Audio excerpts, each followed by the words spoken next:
So welcome to Jumbo IS and welcome to our lecture series called Daily News in Shorts. In this lecture series, we cover a particular day's current affairs in a short span of time in around 30 minutes. Now, the purpose is very simple. We don't want you guys to spend your entire day reading the newspaper or covering that day's current affairs. Therefore, to help you guys, to facilitate you, we will cover the entire day's current affairs, entire day's important current affairs within 30 minutes.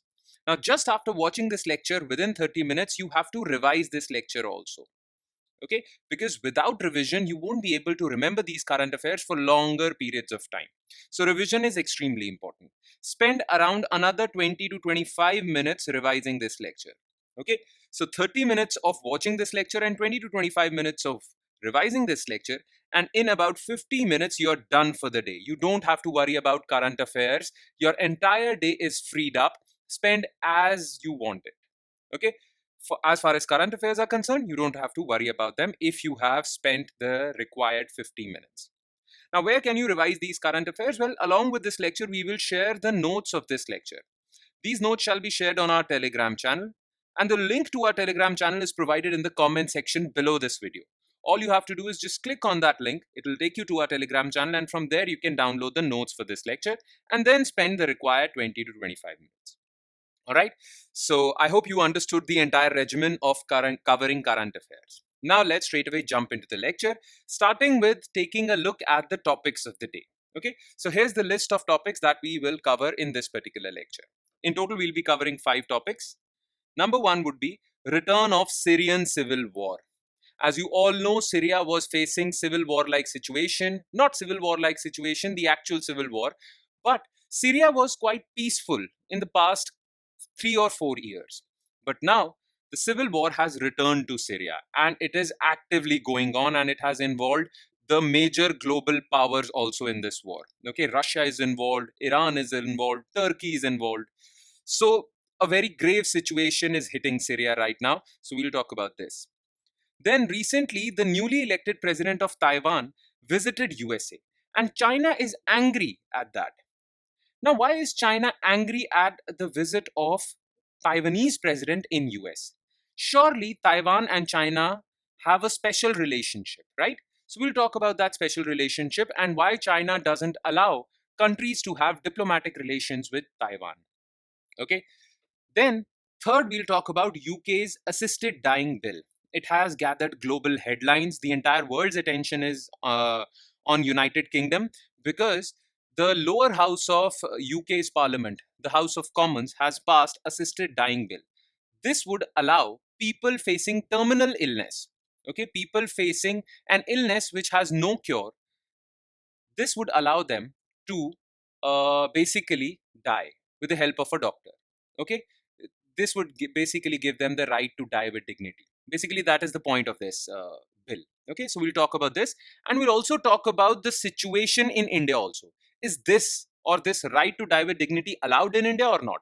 And if it is allowed, how different it is from UK's right? Okay. Then we'll talk about production linked incentive scheme. In yesterday's lecture, we talked about design linked incentive scheme. Today, we are going to talk about production linked incentive scheme, on whose basis design linked incentive scheme was launched. Okay, so the first scheme that was launched was PLI, and then learning from the experience of PLI, DLI was launched. So what is this PLI and why was this in the news? We'll talk about this. And in the end, we'll talk about CBSE, Central Board for Secondary Education's framework for science and social sciences in 9th and 10th standard. Okay, they have made certain changes in the curriculum in 9th and 10th standard. They haven't made these changes, but they have proposed to make these changes. Okay, so we'll talk about this in the end and how this is related to new education policy or national education policy 2020. All right, so this is the list of the topics that we shall cover. Let's start the discussion with topic number 1, which is a very grave situation in Syria. It is return of Syrian civil war. On 27th November, Syria's military opposition command, so these are the rebels. Basically, Syria is under control of President Bashar al-Assad. But many Syrians are opposed to his rule and they have formed militias. And these militias have come into an alliance that is called Military Opposition Command, and they have again rebelled against President Bashar al-Assad. In fact, they have taken over the second biggest city, second most important city of Syria, Aleppo. After Damascus. Damascus is the capital of Syria. Aleppo is the second most important city. These rebels have taken control of Aleppo and they are again uh, raising the prospects of a massive Syrian civil war. And they are moving ahead. They're not just satisfied with Aleppo, they're fighting in Idlib and many other areas. Okay. So this is the situation. Again, Syria is embroiled in a civil war like situation. Now, Bashar al Assad has various allies. Russia is its ally, Iran is its ally. So, Iran and Russia have vowed support to Bashar al Assad in fighting these rebels. And Turkey is currently supporting these rebels. So the global powers are also involved in this civil war. Russia, Iran supporting Bashar al Assad, and Turkey supporting the rebels, and many other countries who are allies with Turkey are also supporting these rebels. So this is a kind of civil war that has involved global powers also. That is why we are discussing this civil war. Right? Now, already Russian jets are flying in the airspace of Syria supporting President Bashar al Assad. Now, what is the current situation? Who are these rebels? Let's talk about this. So basically, this is mostly at the heart of this is the Shia-Sunni conflict. Okay, at the heart of this problem, though there are other geopolitical reasons for this conflict, this civil war, but at the heart of the issue is the Shia-Sunni conflict. So basically, what is the case? Syria is a majority Sunni country, right? But its leader, Assad, is Shia. Okay, he comes from a sect within the Shia Muslims. Okay, now the majority Sunnis have organized together and are opposing against Assad's rule. In the past also they have rebelled and Assad actually brutally suppressed that rebellion. Basically he was also allegations were made that he used chemical weapons to suppress these rebels, which is crimes which amounts to crime against humanity. Okay, so Assad has also used brutal measures to suppress rebellion, and these rebels have also used brutal measures to fight against Assad. It is a very grave contest between the two. Okay, now Assad is Shia. Now Iran is also Shia. That is why Iran is supporting Assad. Okay, and because Iran is allied with Russia currently, so Russia is also supporting Assad. In fact, Russia is also supporting Assad because Syria has given a naval base to Russia, okay, which gives Russia access to Mediterranean Sea. So that is why Russia is also supporting Assad. But the Sunnis are supported by Turkey. Okay, the Sunni rebels are supported by Turkey. In fact, at one point of time, USA was also supporting Turkey in supporting these Sunni rebels. In fact, Obama supported these Sunni rebels, right? But now USA seems uninvolved in this. But Turkey is currently heavily involved. Okay, so who are these rebels? So there are three basic parties. Okay, one is HTS, Hayat Tahrir al-Sham. Now, Hayat Tahrir al-Sham was once part of Al Qaeda. It was Al Qaeda's Syria branch, but it disassociated itself from Al Qaeda in 2016, and HTS was born. It wants to establish Islamic Caliphate in Syria. Okay, so this is HTS. It wants to liberate Syria from Assad's rule. Then there is another ethnicity that is involved in this war. That is Kurdish militias. So Kurds have formed Syrian Democratic Forces and they are fighting Assad's forces also. But the problem is that the Kurds or the Kurds do not see eye to eye with HTS or Turkey. In fact, Turkey considers them as terrorists. So within the rebels, there are fractures. Within the rebels, the Kurds are not allied with HTS or Turkey. Okay, but they are fighting Assad currently. And then there is Syrian National Army, which is wholly and completely based out of Turkey. Okay, the Syrian National Army grew out of defecting Syrian soldiers. So once these soldiers were part of Syrian army that was with Assad, these people defected from Syrian Arab army and they created Syrian National Army. They are completely supported by Turks. Okay, and that is why Turkey is involved. So these are the three rebel forces: HTS, once Al Qaeda, Syrian National Army, who were once part of Syrian Arab army but now have allied with Turkey, and Turkey created this, and then there are Kurdish militias. As you can see on this map, currently, the red portion is the region controlled by Assad, Syrian government. Northeastern region is controlled by Kurdish forces, Syrian Democratic Forces. And the area close to Turkey, the green area, is controlled by Syrian National Army. Okay, Syrian opposition, Turkish army, Syrian opposition, right? Now, these people are moving into the territory. They are slowly and gradually gaining ground and they have taken control of Aleppo. Okay, if Assad doesn't offer enough resistance, soon they can reach Damascus and completely control Syria. Okay, this is the situation. And the problem with this civil war is that it has involved all the important military powers around the region, which includes Turkey, it includes Russia, it includes Iran. Okay, so this is a problematic situation. In fact, Iran has asked Hezbollah, which is in Lebanon, to help Assad. So Hezbollah fighters who were fighting with Israel, but now they have a ceasefire with Israel. Now they are free to fight and support Assad in Damascus. Okay, so these groups are involved in this, and it has again created problematic situation in the Middle East. Middle East is again on the boil. We were really happy that Israel and Hezbollah have reached a ceasefire, but then this region has again got into a conflict.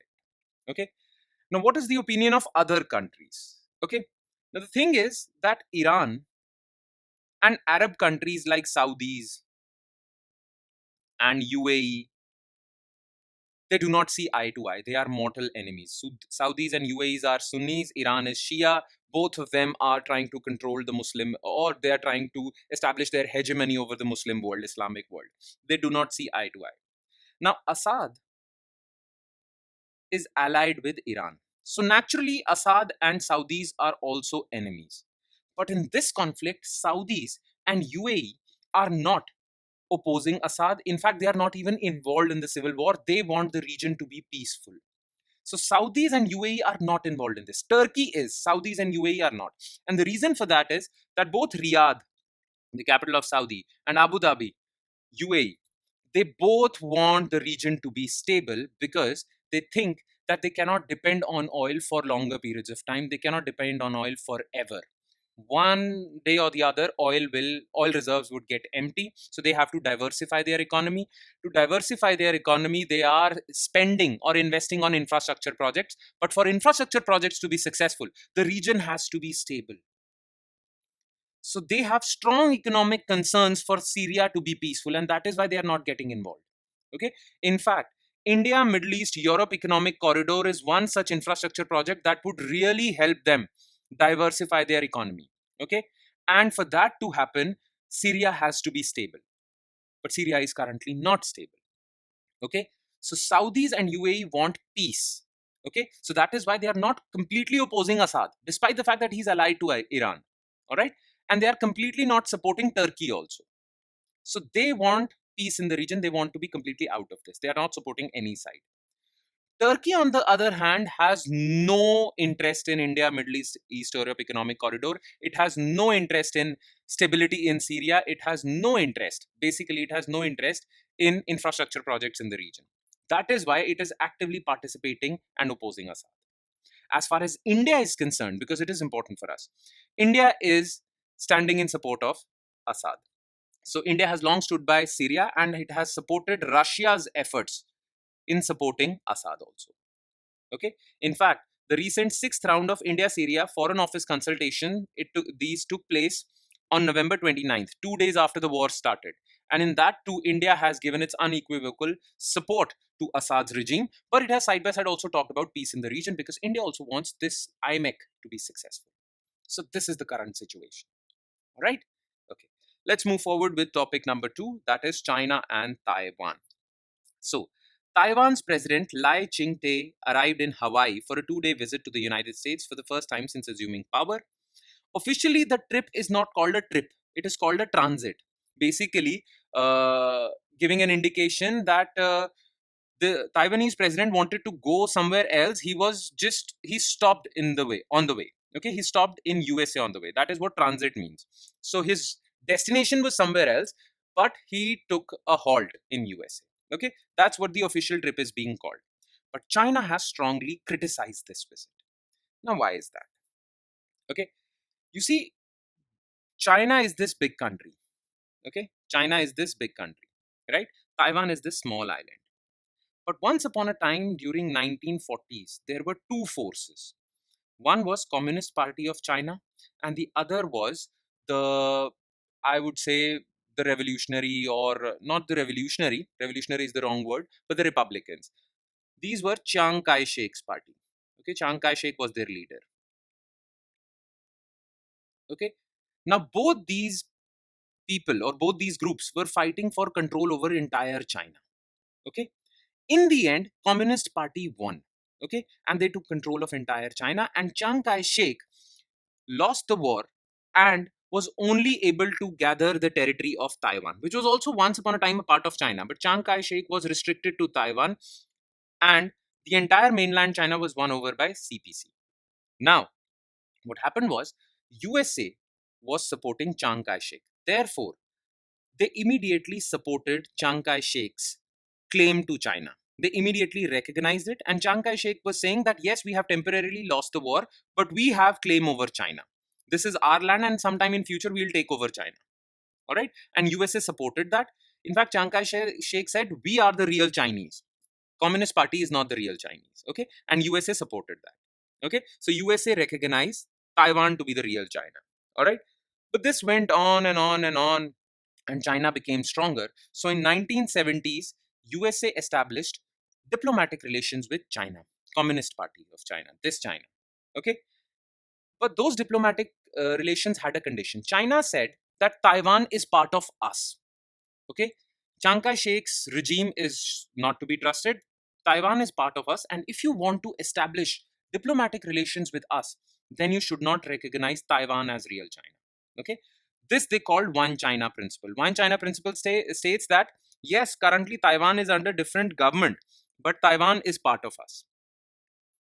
Okay, so this is the quagmire in which the situation is. Okay, Taiwan is a separate country, China is a separate country, but China doesn't allow any nation to recognize Taiwan.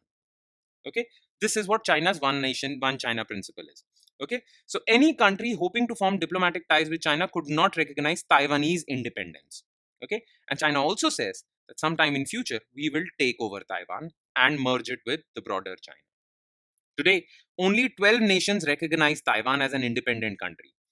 Countries like India have unofficial ties with Taiwan, because if they have official ties with Taiwan, they cannot have ties with China as per One China principle. Okay, this is the situation, and that is why Taiwanese president's visit is being called transit, because China gets angry that how can you allow a person from Taiwan, or how can you recognize a leader of Taiwan? Because if you will call it an official visit, then you're recognizing the government of Taiwan. That is against One China principle, and that is why it is called transit. Okay, this is the current situation. Though Taiwan has some security treaties with USA, which prevents China from taking over Taiwan, but USA too has unofficial ties with Taiwan, and it hasn't recognized it as a fully fledged, or it hasn't established full fledged diplomatic relations with it. It hasn't recognized it as a separate country because China prohibits it too. Okay, this is the thing. So, this relationship before 1978 or before 1979, USA used to call Taiwan the real China, but that prevented USA from establishing relationship with the actual China. So, therefore, in order to establish actual relationship with China, USA had to adhere to One China principle. And for that, it had to downgrade its relationship with Taiwan. So, because of One China principle, when USA recognized China and established diplomatic ties with it in 1979, it had to downgrade its ties with Taiwan. And that is why they cannot officially recognize the president of Taiwan, and that is why his official visit is just called a transit. And that transit is also objected to by China. So, this is the situation. All right. Okay. Let's move on to our third news item, which is UK's assisted dying bill. So, what is this bill? So, the House of Commons, like India's parliament has Lok Sabha and Rajya Sabha, right? Lok Sabha is called lower house, and Rajya Sabha is called upper house. Similarly, in UK, they have the House of Commons, which is the lower house, and they have the House of Lords, which is the upper house. So, UK's Lok Sabha or the House of Commons have passed terminally ill adults end of life bill.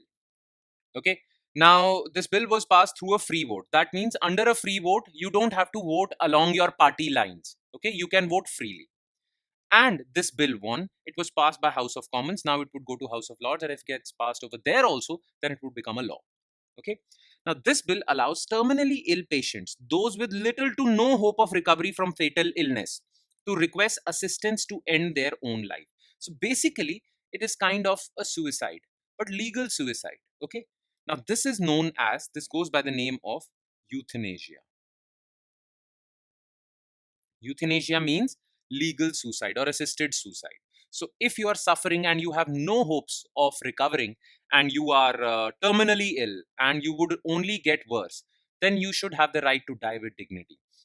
With the help of a doctor would inject a lethal injection to you and you can die because there is no hope for you to live. Okay, so this is euthanasia, and this has been allowed by this bill.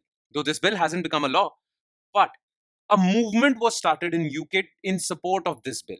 Campaign for dignity in dying. So people were conducting protests to support the passage of this bill. Okay. Now, what does this bill say? So this bill says that only a terminally ill person above the age of 18 who is mentally sound with mental capacity to make such a decision can request assisted dying. Okay.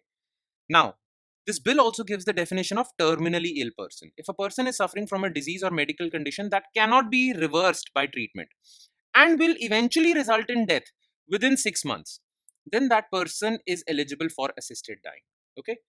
Now, many people who oppose this bill say that this bill can be misused. Okay. That this bill can be misused by many. All right. The critics of this bill said that people can force mentally ill patients, people who are physically ill and or also mentally ill, their family members or their friends can somehow brainwash them, okay, to go for this option. And somehow this can happen, so you can take advantage of mentally ill people. Okay, you can take advantage of elderly people by forcing them to go for this option. Plus, it says that people all over the world, seeing that this thing is legal in UK, would travel to UK to get assisted death. Okay, so that would promote all the terminally ill patients all over the world to come to UK for this would also be problematic, right? So this bill has actually basically introduced safeguards against these misuses. Okay, this bill says that an application for assisted dying should be approved by a doctor, a team of doctors, and high courts. These people will determine whether that person is mentally ill or not. It is not allowed for mentally ill people. It is not allowed for disabled people also. The critics were saying that you can force disabled people, or disabled people who have very bad disabilities can also use this option. So it is not allowed for disabled people, it won't be allowed for mentally ill people, and for a person to have assisted dying in UK, they have to be a resident of England or Wales for at least 1 year. So this won't mean that people all over the world would come to UK for dying. Okay, these safeguards have been introduced in this bill. Now, there are many supporters of this bill. There are arguments in favor of this bill.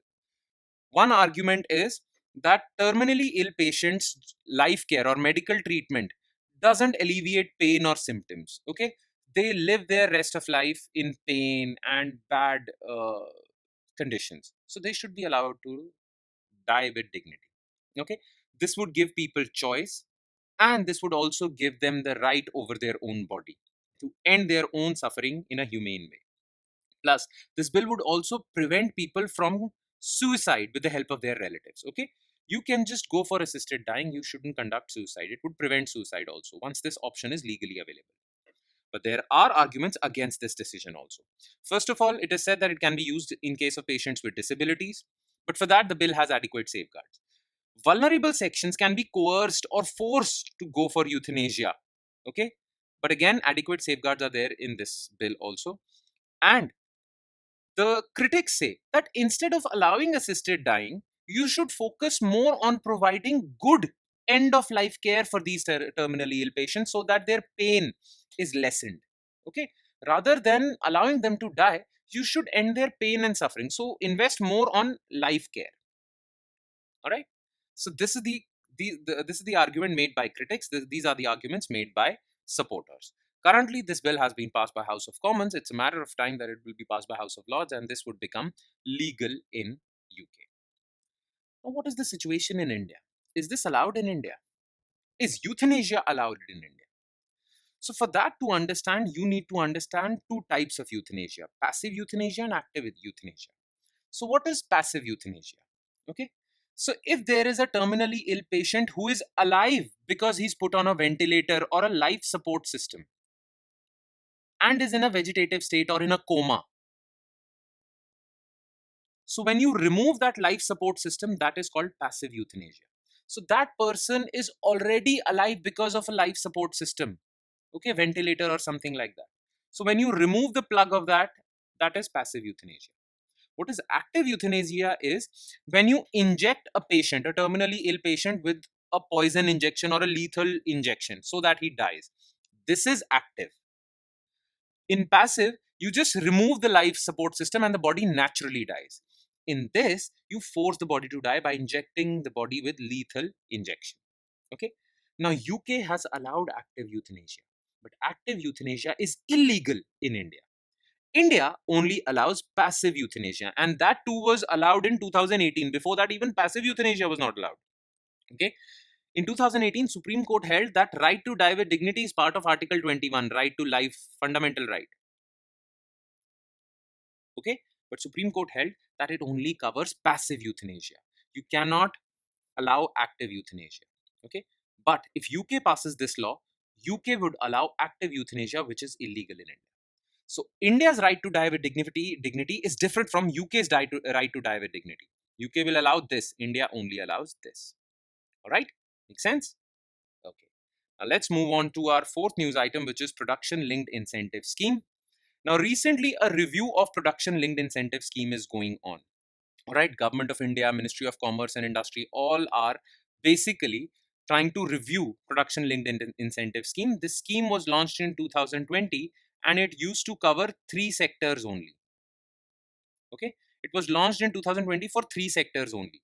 One was mobile manufacturing and its components, the other was electrical component manufacturing, and third was medical devices. It was only for these three sectors that PLI scheme was launched. Okay, medical devices. But now we are in 2024, and till 2024, this scheme has been expanded to 14 sectors. It covers automobile, pharmaceutical, and whatnot. Okay. Now, currently, a review of the scheme is going on. Basically, this scheme was launched to promote manufacturing in India, manufacturing related investment in India, FDI in India, and boost to companies who are involved in these 14 sectors. So, what was this scheme all about? Okay.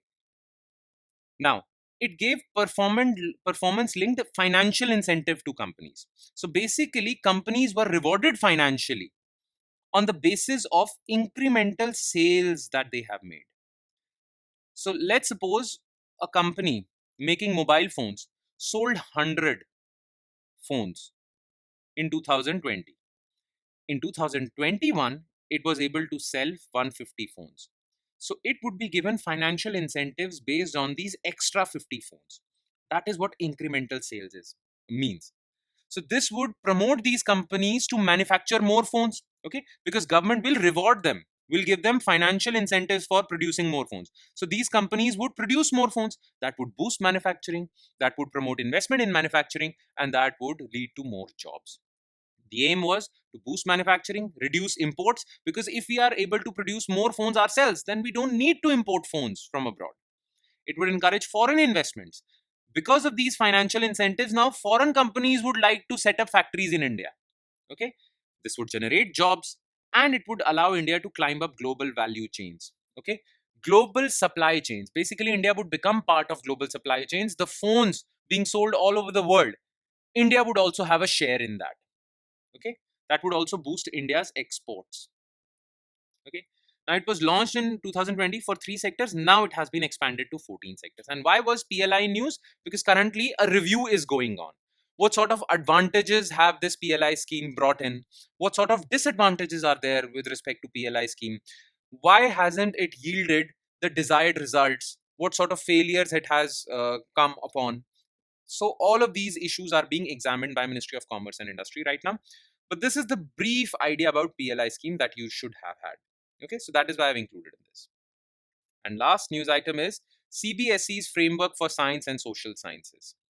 Okay, now look, national education policy was launched in 2020, and one of the advice given by national education policy was that we need to completely overhaul our school curriculum because we need to somehow radically change our school education. It should improve the learning outcomes in our students. Okay, so school curriculum needs to be changed. Now, one such change was brought about for mathematics. You see, many students have argued that they study mathematics and they study complicated concepts related to mathematics, but the careers they choose later in their life do not employ those complicated concepts. They did not need to study those complicated mathematical concepts. Okay, it was a waste of their time in school. So, people who are opting for careers which employ mathematical concepts should study complicated mathematics. But people who are finding careers which do not at all employ mathematical concepts, well, then for them, hard mathematics shouldn't be taught in class 9, 10th, 11th, 12th, right? So, to address this issue, in 2020 itself, CBSE allowed two courses for mathematics in class 11th, in class 10th. Okay, the syllabus would be same, but the level of questions would change. One is called the standard mathematics. The other was called basic mathematics. Okay. Now it is the student's choice to opt for basic mathematics or standard mathematics in class 10. Basic would be easier version of mathematics. Standard would be complicated version or a little tougher version of mathematics. So those students who want to apply for IIT JEE, who want to do engineering, who want to go for technical fields, would go for standard mathematics. People who would study arts or who would go for the fields of who would choose medical fields, arts, liberal arts, and whatnot, where mathematics is not at all required, they would go for basic. So this basically gives choice to students. Okay, now this experiment has been going on since 2020, but CBSE is now thinking about a similar experiment in science and social sciences as well. Currently this is going on for mathematics, but now CBSE is thinking that from 2026 onwards we should have standard and basic modes for science and social sciences as well. Okay, now this is a good thing, which means that students will now have choice for not just mathematics but for science and social sciences as well. But this has some problems also. First of all, making this decision is too early in a student's life. Right now, students don't even know what sort of skills they have, what sort of careers they will choose. How can they make such a big decision for science and social sciences? For mathematics, it's understandable for one subject. But for almost all the subjects like science, social sciences, mathematics, it's too early for them to take that call. Okay. Plus, it can also widen inequality because students from privileged background having access to good coaching centers, expensive coaching centers, would do well in standard module, and people from poor background who do not have coaching expensive coach access to expensive coaching would be forced to choose for basic, and this would again create a divide between people from different financial backgrounds. Plus, this goes against the principles of national education policy, which talked about equity and inclusivity. Plus, this would also give boost to the coaching industry, which the government doesn't want or NEP doesn't want. So these are the problems. Currently, CBSE has not come out with a decision, but soon it will. So let's see. Let's wait and watch. All right. And with that, we conclude today's session. Thank you so much for watching, everyone. And please do not forget to revise. Spend another 20 to 25 minutes revising these current affairs. It's really important. And if you have any doubt with respect to this lecture, use the comment section wisely. Post your doubts in the comment section. I would be happy to entertain all your doubts. All right. On that note, I'll be signing off. Thank you so much, everyone.